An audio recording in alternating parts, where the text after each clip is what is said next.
Since September 11th and the November 6th tornado, the importance of the role first responders play has increased dramatically. Last night at 9, we showed you this rescue scenario and how 9 local responders risked their own lives saving a woman from a burning car. From firefighters to EMTs to life flight, they each played a vital part in saving our victim's life. But this is a scenario that unfolds hundreds, if not thousands of times a day nationwide. So why do these folks do what they do? Fox 7's Greg Waite has been looking into their story. Well, it is amazing how calm and collective these rescue workers actually were. Each one had a job to do, and they did it well, working together with constant communication, never losing their focus on our victim trapped inside that burning car. So why do these rescue workers risk their own lives to save others? Tonight, we find out. Evansville 911, what is your emergency? The first line of defense for our victim was the passerby, a complete stranger whose sixth sense told them to call 911 when they saw the burning car. On the other end of that 911 call was a trained because we know that every call could possibly potentially be an emergency call, and so we need to be on top of things and ready to take that call and get help on the way as soon as possible. Which is what she did, dispatching the nearest crews in less than 30 seconds. In this case, the closest crew was Scott Township. They were already on another call, meaning they had to be rerouted. Can you tell if anyone is in the vehicle? Knowing seconds are precious, Linda works to get all the information she can while others around her assist on that same call. We all work together. It is not a one-person show. Just because you're the call taker, that does not mean that you are the only one involved in that particular run. A new appreciation for her job, Linda feels, has changed dramatically in the past 5 years. People are more aware of what we do. They're more appreciative. Because Scott Township firefighters were already on a call, they were already suited up. All they needed now were oxygen masks to help save in their response time. Because I have to trust in them that I'm going to ask them to do what needs to be done, and that I don't have to sit and watch over them to make sure that it gets done. For Incident Commander Jeremy Sylvester, this scenario puts his crews to the test because the flames were contained inside the car. That was their first obstacle. It was pull an 1 3/4 hand line, and they brought it around, and our engineer got everything hooked up to the truck in that run, and they knocked out some windows to get access to the interior of the car. They went ahead and extinguished the fire. At that point, realized that they still had somebody in the car, and they realized that it was a viable patient. So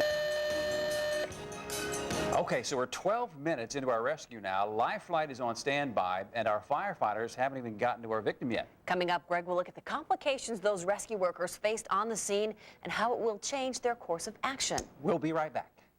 Returning to our story now, we go inside a rescue scenario. A female victim is trapped in her burning car, part of the training scenario to see how quickly local first responders can deal with any given situation. Firefighters and EMTs rushed to the scene off Baseline Road in northern Vandenberg County, and at this point, life flight has been put on alert.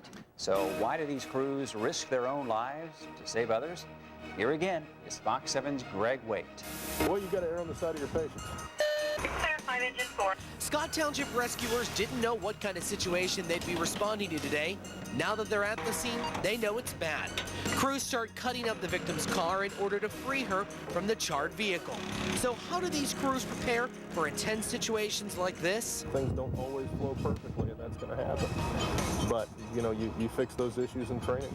Trying to free victims from a wreck like this takes skill because they're working in confined spaces, trying to cut around our victim, finally being able to free her to assess her true condition, all while staying in constant contact with life flight. In the air, veteran pilot Jack Winterheimer had to avert air traffic patterns while trying to get to the scene. See, the airport stands between the hospital and the accident, meaning they had to fly around any incoming or outgoing air traffic. So we can get someplace and pick somebody up, not only get there, but these two people that we have with us have the skills and the training to make a difference. Ground crews have been able to secure a flat spot for the air ambulance to land. Usually the biggest struggle is finding a good clear landing zone and establishing a good solid grounds of communication with them. That's the time when Flight Medic Russell Strait and nurse Sarah Hamilton spring into action. You know, I like the fact that what I do has to happen rather quickly, and the patients that I take care of are emergently ill, and you know, time does matter. You know, because when you're dealing with a person that can't breathe, you know, you don't have a lot of time. You have to look at the patient, be able to size the patient up, determine what you need to do. My background is in the emergency room, so I am used to controlled chaos. So being out in the environment on a scene flight is not something that I'm normally used to. Quickly, they scoop up the patient and try to get her into the helicopter as quickly as they can. These people are so wonderful when it comes to, you know, patient trauma packaging, IVs being established, airways, you know, being established to the best of the ability. I mean, there is virtually little that we have to do in order, spending time on the ground in order to get these people in the aircraft and moving on to where they need to be. In the air, IVs are run, vitals constantly checked of our victim, ensuring her condition doesn't deteriorate. But if anything would change, both Sarah and Russell are ready to do anything and everything they have to save her life. Every second that you are in contact with that patient and that you are working on that patient, their lives are just prolonged that much longer. Right at 27 minutes after the initial 911 call was received, our victim is at the hospital. The emergency for all 9 rescuers now over. Each will now debrief about the situation and return to their normal stations to do it all over again the next time those tones ring. And again, this was only one rescue. Nationwide, locally, first responders are facing those situations on a minute-by-minute basis. So a very real situation that people can deal with, and it was amazing to watch. Again, as I said, how calm and collective they were. One thing I did ask each of them was, do they feel their job has changed since November 6th, September 11th? And each one said the same thing, yes, all because of A, the media, and B, the education that people are getting out there. So it's great to see that more people are appreciating the job they do because they really do risk their lives. I know a couple of paramedics, and it really does take a special kind of a person. You have to have a strong stomach, too. Yeah, I guess so. Thanks, All right, Greg. Greg, thanks a lot.